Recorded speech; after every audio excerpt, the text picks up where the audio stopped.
Hi everyone.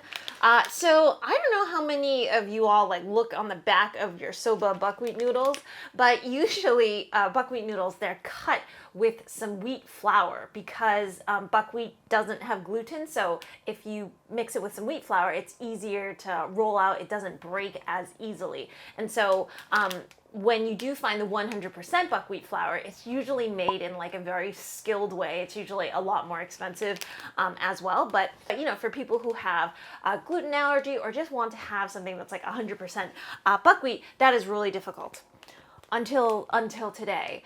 So we are going to be kind of making buckwheat noodles, but in a hack type of way. I'm going to have it be 100% buckwheat as we wanted, but then instead of having to roll it out and cut it super thin like a Japanese soba master, I'm gonna try to press it through my noodle press again, and the results are okay. They're not 100%, but in short, you end up having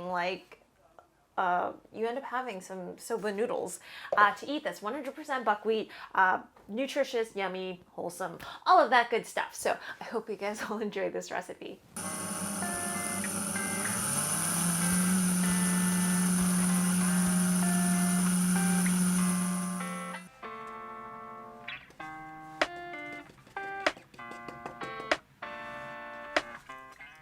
So let me just go through my process. This was about 1.5 cups of buckwheat flour with about 150 milliliters of water. And it's pretty imperative that the water, a majority of it anyways, be boiling water, because what the boiling water does is it starts activating the starches in the buckwheat, and then instead of having gluten bind that dough, you start having starches bind that dough. And that's kind of the only way that this dough really comes together. I did mine with a mix of boiling water and cool water, but I think in retrospect, I would have done it with completely all boiling water. So you just want to mix it until it comes to a ball, but there's so much about feel with buckwheat. Sometimes you might want to spray your hands a little bit because this dough dries really, really quickly.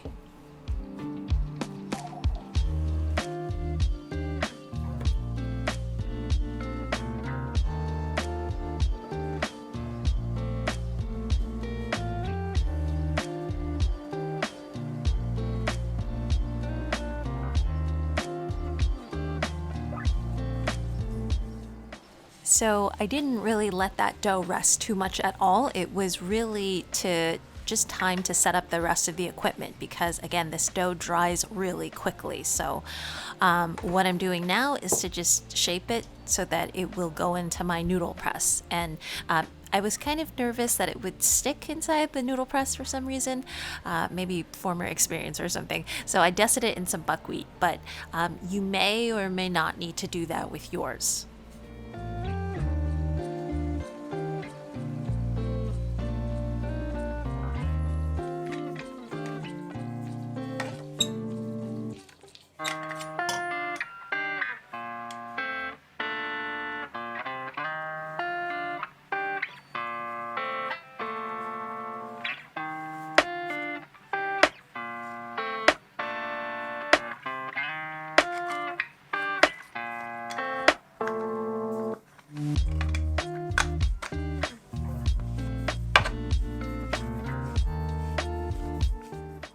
So for anyone who watched the rice noodle video, this is the same noodle press that I use. So I'll put the link to the press down below and then also the video. But this noodle press works a lot better when the inside contents are dough versus I think we had a batter last time. And then the other big change that I would make for you all is to just have this go into a pot of boiling water immediately. I was trying to kind of show you, but then I was also thinking I could probably dry these noodles as well. But what happens is when they do dry, they kind of break up into smaller pieces. And when these noodles dried out a little bit and then I boiled them, they also kind of broke into smaller pieces. So my advice is to just do this straight over a pot of boiling water. Don't have it be too fervent either, like have it be like a slow boil first, so that these noodles have time to set before they finish cooking.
So yes, at this point, if you did it like me, they do actually dry and they do actually cook up just fine, but they will break up to smaller pieces. I think since I'm not a factory nor even remotely a close soba noodle master, I don't have that down yet, this drying. And I mean, honestly, like how much moisture to really put in. It was definitely kind of like a trial and error this time. So you can see, I think the water was also quite strong, but yeah, some of the noodles had kind of dried up.